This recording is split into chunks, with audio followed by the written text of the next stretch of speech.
ಆದೇಶ ಕ್ಲಿಯರ್ಲಿ ಸ್ಪಷ್ಟವಾಗಿ ಬಂದಿದೆ ನಮಗೆ. ಅದರ ಪ್ರಕಾರ KRS ಡ್ಯಾಮ್ ಸುತ್ತಲೂ 20 ಕಿಲೋಮೀಟರ್ ರೇಡಿಯಸ್ ಏನಿದೆ ಅಲ್ಲಿ ಗಣಿಗಾರಿಕೆ ಮಾಡಬಾರದು ಅನ್ನೋದು ತುಂಬ ಕ್ಲಿಯರಾಗಿ ಬಂತು ನಮಗೆ. ಮತ್ತು ಅಲ್ಲಿ ಗಣಿಗಾರಿಕೆ ನಡೀಬಾರದು ಅಂದಮೇಲೆ ಟ್ರಯಲ್ ಬ್ಲಾಸ್ಟಿಂಗ್ ಅಗತ್ಯ ಏನಿದೆ? ಹಿಂಗಲ್ಲಿ ಬ್ಲಾಸ್ಟಿಂಗ್ ಮಾಡಬೇಕು, ಅದರಿಂದ KRS ಡ್ಯಾಮ್ಗೆ ಏನಾದರೂ ಆಗುತ್ತಾ ಆಗಲ್ವಾ ಅನ್ನೋದು ತಿಳಿಬೇಕು ಅಂದರೆ ಆವಾಗ ಟ್ರಯಲ್ ಬ್ಲಾಸ್ಟಿಂಗ್ ಅನ್ನೋದು ಒಂದು ಪ್ರಪೋಸಲ್ ಇತ್ತು. ಬಟ್ ಕೋರ್ಟ್ ಕ್ಲಿಯರ್ಲಿ ಹೇಳಿದ ಮೇಲೆ ಈ ಟ್ರಯಲ್ ಬ್ಲಾಸ್ಟಿಂಗ್ ಅಗತ್ಯ ಏನಿದೆ? ಅದರ ಅಗತ್ಯವೇ ಇಲ್ವಲ್ಲ, ಅದು ಒಂದು. ಎರಡನೇದು ಮುಖ್ಯವಾಗಿ ಟ್ರಯಲ್ ಬ್ಲಾಸ್ಟಿಂಗಲ್ಲಿ ಇವರು ಉಪಯೋಗಿಸೋ ಅಂಥ ಒಂದು ಬ್ಲಾಸ್ಟ್ ಇಂಟೆನ್ಸಿಟಿ ಏನಿರುತ್ತೆ ಆ್ಯಂಡ್ ಆ್ಯಕ್ಚುಲಿ ಗ್ರೌಂಡಲ್ಲಿ ನೀವು ಹೋಗಿ ನೋಡಿದ್ರೆ ಅಲ್ಲಿ ನಡೆಯುವಂಥ, ಅಲ್ಲಿ ಉಪಯೋಗ ಮಾಡುವಂಥ ಒಂದು ಬಾಂಬು, ಅದು ಆ ಬ್ಲಾಸ್ಟಿಂಗ್ ಏನಿದೆ ಅವ್ರು ಯೂಸ್ ಮಾಡುವಂಥ ಮೈನಿಂಗಿಗೆ, ಬ್ಲಾಸ್ಟಿಂಗಿಗೆ ಯೂಸ್ ಮಾಡುವಂಥ ಇಂಟೆನ್ಸಿಟಿ ಏನಿದೆ, ಆಮೇಲೆ ಯಾವ ಡೆಪ್ತ್ಗೆ ಹೋಗಿ ಮಾಡ್ತಾರೆ, ಅದಕ್ಕೂ ಇದಕ್ಕೂ ಅಜಗಜಾಂತರ ವ್ಯತ್ಯಾಸ.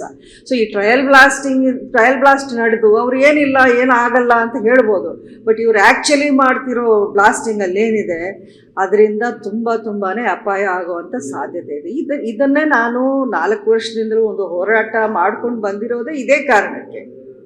ಈಗ ಕ್ಲಿಯರ್ಲಿ ಕೋರ್ಟ್ ಆದೇಶ ಇದ್ಮೇಲೆ ಐ ಡೋಂಟ್ ನೋ ಇದನ್ನು ಯಾರು ಮತ್ತೆ ಈ ಒಂದು ಆದೇಶ ತಂದರು, ಯಾರು ಡೈರೆಕ್ಷನ್ ಕೊಟ್ಟರು ಅನ್ನೋದು ನನಗಿನ್ನೂ ಮಾಹಿತಿ ಇಲ್ಲ. ನಾನು ಅದನ್ನೆಲ್ಲ ಈಗ ತರಿಸ್ಬೇಕು ಅಂತ ಹೇಳಿದ್ದೀನಿ. ಇಲ್ಲ, ಕೋರ್ಟ್ ಆರ್ಡರ್ ನಾನಂತೂ ನೋಡಿಲ್ಲ. ನಾವೆಲ್ಲ ನೋಡಿರೋದು ಕೋರ್ಟ್ ಕ್ಲಿಯರ್ ಆಗಿ ಆದೇಶ ಕೊಟ್ಟಿದೆ, KRS ಡ್ಯಾಮ್ಗೆ ಡೇಂಜರ್ ಇದೆ, ಇದರಿಂದ ಯಾವುದೇ ಕಾರಣಕ್ಕೂ ಅಲ್ಲಿ ಬ್ಲಾಸ್ಟ್ ನಡೀಬಾರ್ದು ಅನ್ನೋದು. ಸೊ ನನ್ನ ನಿಲುವು ಅದೇನೆ. ನಾನು ಇದನ್ನ ಅಪೋಸ್ ಮಾಡ್ತೀನಿ.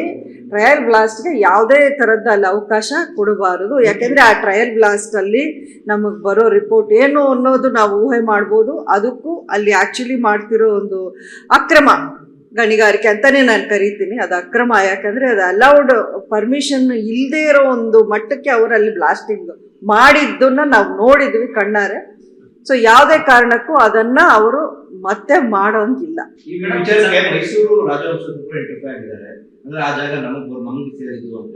ಹೌದು, ಅದು ನಿಜ ತಾನೇ. ಅವ್ರ ಹತ್ರ ಅದರ ಡಾಕ್ಯುಮೆಂಟ್ಸ್ ಎಲ್ಲ ಇದೆ.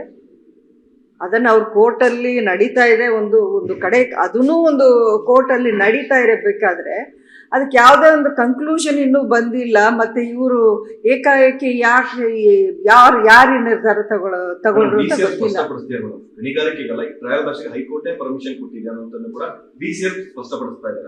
ಅಲ್ಲ, ನಾನು DC ಅವ್ರ ಹತ್ರ ಇವತ್ತು ಮಧ್ಯಾಹ್ನ ಅದಕ್ಕೆ ಈ ಒಂದು ಟಾಪಿಕ್ಗೆನೆ ನಾನೊಂದು ಮೀಟಿಂಗ್ ಇಟ್ಕೊಂಡಿದ್ದೀನಿ. 23 ದಿಶಾ ಸಭೆ ಇದ್ರೂ ಅದಕ್ಕೆ ಮೊದಲೇನೆ ಇವತ್ತು ಈ ಮೀಟಿಂಗ್ನ ನಾನು ಇಟ್ಕೊಂಡಿರೋದು ಇದೇ ಕಾರಣಕ್ಕೆ, ಇದೇ ಡಿಸ್ಕಷನ್ಗೆ. ಯಾರ ಡೈರೆಕ್ಷನ್ ಇದು, ಅದರ ಆರ್ಡರ್ ಏನು, ನಮ್ಗೆ ಅಪ್ರೂಫ್ ಬೇಕಲ್ವಾ?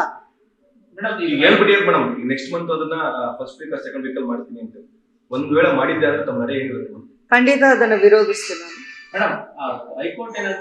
ನಾನು ಫೈಟ್ ಮಾಡ್ತೀನಿ. ಖಂಡಿತ ಫೈಟ್ ಮಾಡ್ತೀನಿ. ಇವತ್ತು ನನಗೆ ಸಿಕ್ಕಿರೋ ಮಾಹಿತಿ ಪ್ರಕಾರ ರೈತ ಸಂಘದವರು, ಅವ್ರ ಮುಖಂಡರೆಲ್ಲ ಹೋಗಿದ್ದಾರೆ ಬೆಂಗಳೂರಿಗೆ. ಇವತ್ತು ಅವರು ಅಪೀಲ್ ಮಾಡೋಕೆ ಹೋಗಿದ್ದಾರೆ ಈ ಒಂದು ಡಿಸಿಷನ್. ಅನುಕ್ಷಣದ ಸುದ್ದಿಗಳಿಗಾಗಿ ವಿಸ್ತಾರ ನ್ಯೂಸ್ ಯೂಟ್ಯೂಬ್ ಚಾನೆಲ್ ಸಬ್ಸ್ಕ್ರೈಬ್ ಮಾಡಿ. ಹೊಸ ಸುದ್ದಿಗಳ ನೋಟಿಫಿಕೇಶನ್ಗಾಗಿ ಬೆಲ್ ಐಕಾನ್ ಕ್ಲಿಕ್ ಮಾಡಿ. ಲೇಟೆಸ್ಟ್ ಅಪ್ಡೇಟ್ಸ್ಗಾಗಿ www.vistaranews.com ವೆಬ್ಸೈಟ್ಗೆ ವಿಸಿಟ್ ಮಾಡಿ. ಅಂಗೈಯಲ್ಲೇ ಜಗತ್ತಿನ ಸುದ್ದಿ ತಿಳಿಯಲು ವಿಸ್ತಾರ ನ್ಯೂಸ್ ಕನ್ನಡ ಆಪ್ ಡೌನ್ಲೋಡ್ ಮಾಡಿ.